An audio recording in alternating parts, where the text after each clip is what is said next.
di negara kita telah ada cubaan. Ada cubaan untuk menjadikan Malaysia sebuah negara sekular sepenuhnya.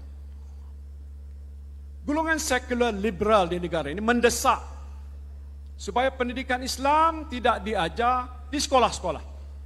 Bagi mereka, kerajaan tak mempunyai tanggungjawab nak menyediakan pendidikan Islam pada rakyat. Itu tanggungjawab ibu bapa secara peribadi, bukan tanggungjawab kerajaan, kata mereka.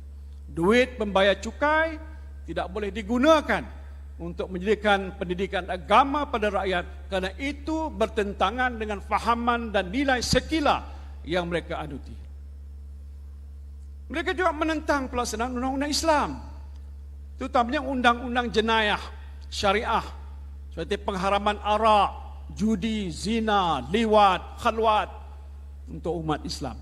Bagi mereka semua ini bukan jenayah, walaupun inilah yang dikatakan kesalahan terhadap perintah agama Islam seperti mana yang termaktub dalam senarai 2 jadual ke-9 Perlembagaan Persekutuan. Betul Datuk Taki? Karena itu cabaran terhadap undang-undang Islam di mahkamah pada hari ini tidak boleh dipandang ringan oleh umat Islam.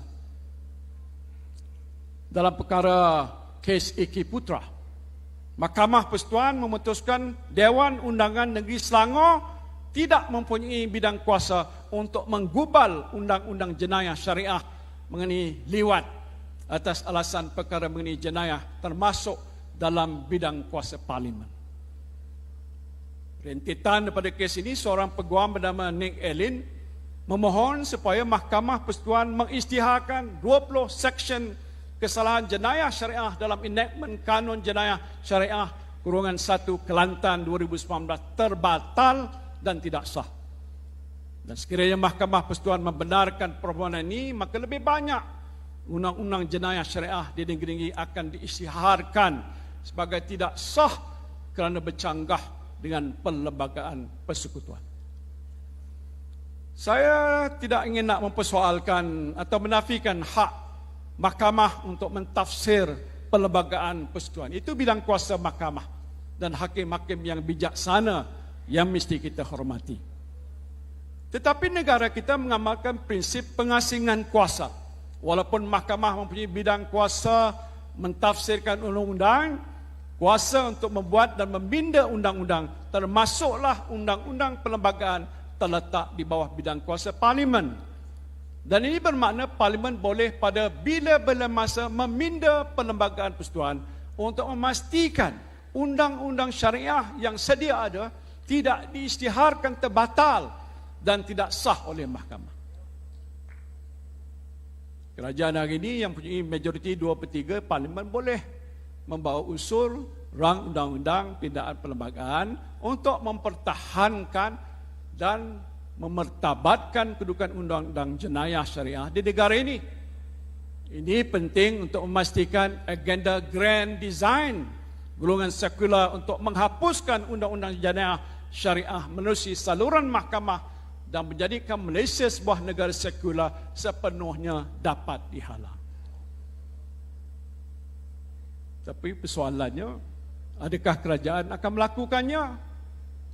Minta maaf, saya ragu, saudara. Kenapa saya kata saya ragu? Kerana kerajaan hari ini bukan kerajaan yang dikuasai oleh parti yang berjuang untuk mempertabatkan agama Islam. Betul tak?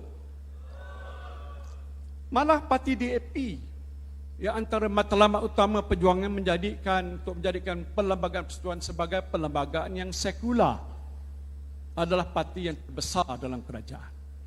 Jadi mustahillah kalau nak diharapkan DAP menguasai kerajaan ini, membenarkan kerajaan untuk membawa suatu rang undang-undang perpindaan perlembagaan di parlimen untuk memertabatkan undang-undang syariah. Malahan tindakan pihak-pihak yang mencabar undang-undang syariah di negara ini adalah amat selari dengan perjuangan DAP ini. Saudara-saudari, kerana itu saya katakan Melayu telah hilang kuasa di negara ini. Walaupun Perdana Menteri Melayu, Menteri Melayu, tetapi parti yang berkuasa di sebalik itu tidak memperjuangkan kepentingan Melayu dan Islam. Sedarlah kita